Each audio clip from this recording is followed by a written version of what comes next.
If you're at all involved in the electronic or hip-hop music scenes, you've no doubt interacted with the music production technique known as sampling. For those few of you that are not familiar, sampling refers to the technique of recording a short clip of audio, which is then manipulated and forged into part of a larger musical piece. And boy, is it popular. In fact, that's probably the single biggest part of modern electronic music. But where did such a ubiquitous technique come from?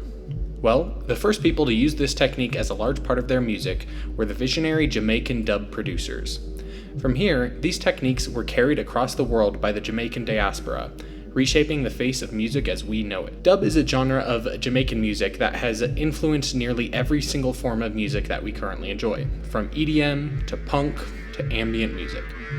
It's sometimes categorized as a subgenre of reggae, and indeed it does trace its roots to the Jamaican sound system culture that also birthed reggae, but there are substantial differences. Dub is characterized by the same sort of rhythmic structure as reggae, with the upbeat guitars and halftime drums.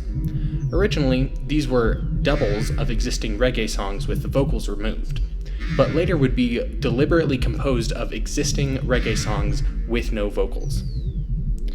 This driving rhythmic background is referred to as rhythm, and was originally designed to allow DJs to speak over the music. Later, DJs began to add their own sound effects to this rhythm. These sound effects are almost always drenched in reverb, often with a spatial component to them. The sound design of these effects is framed as an art in and of itself, incorporating the audio engineer into the music in a more intimate and compositional way than in preceding musical art forms.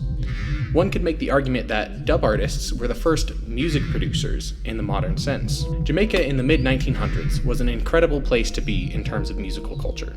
Of course, reggae was hitting its stride at this point, and Bob Marley and the Wailers were beginning to see their first commercial successes.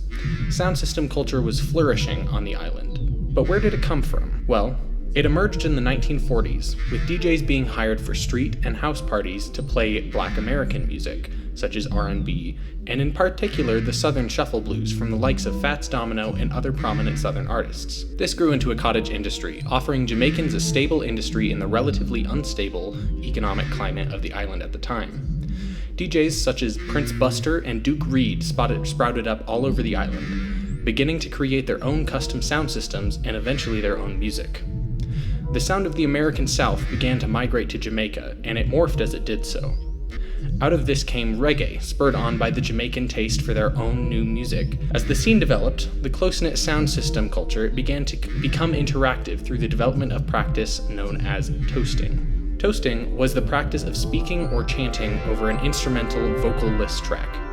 It was pioneered by a DJ known as Count Machuki, who is attempting to adapt the jive talk common on American R&B and jazz radio. It was this tradition that made the creation of vocalist reggae possible. In 1968, Jamaican sound system operator Rudolph "Ruddy" Redwood went to the studio, Treasure Island, to make a copy of the new reggae hit by the Paragons, On the Beach.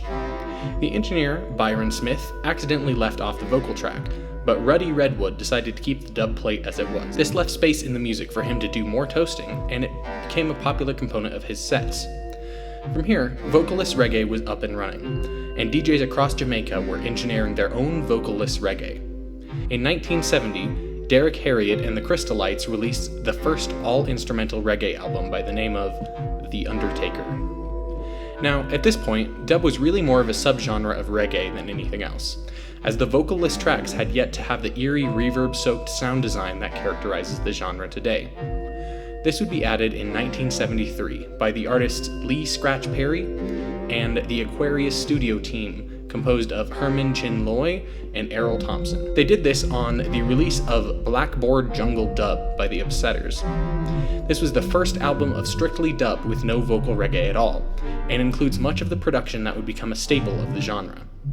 From here, dub spread across the world with the Jamaican diaspora, finding a home particularly in the United Kingdom during the 1980s. It was here that dub became a force on the worldwide English-language music industry. Artists such as The Clash, UB40, and The Police collaborated with and promoted the music of UK-based dub artists like Mikey Dread, Mad Professor, and Jah Shaka. In fact, much of the music of the Jamaican sound systems shared the stage and the audience with much of the UK underground music scene. birthing the genres of two-tone and ska punk. In the late 80s and early 90s, this Jamaican footprint on the UK music scene was brought across the Atlantic to the US.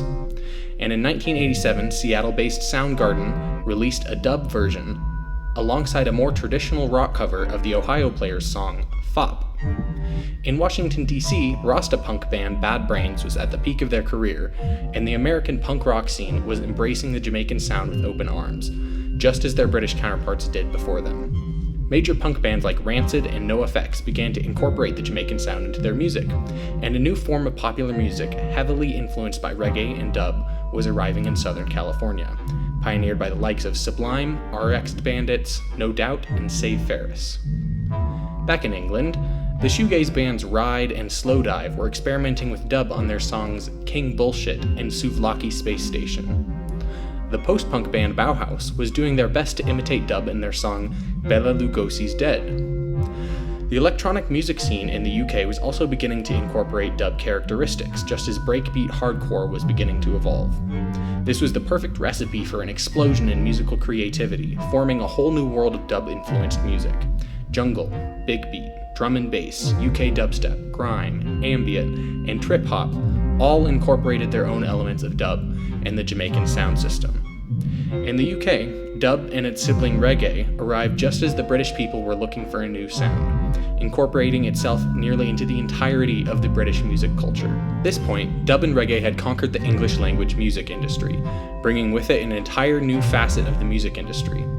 The sound system that forged this music came with it to the rest of the English language music world.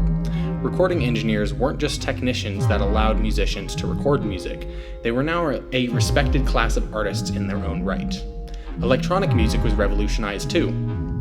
The scope of the art form was no longer limited to the enhanced emulation of the acoustic world, as in the case of breakbeat, but it was opened up to include any sound that the engineer could possibly imagine. Thanks for watching Softclip Studios. If you liked what you saw, there's a button where you can tell YouTube that. And if you're extra stoked about this content, there's a big bright red button that says subscribe where you can see at least most of the videos I upload.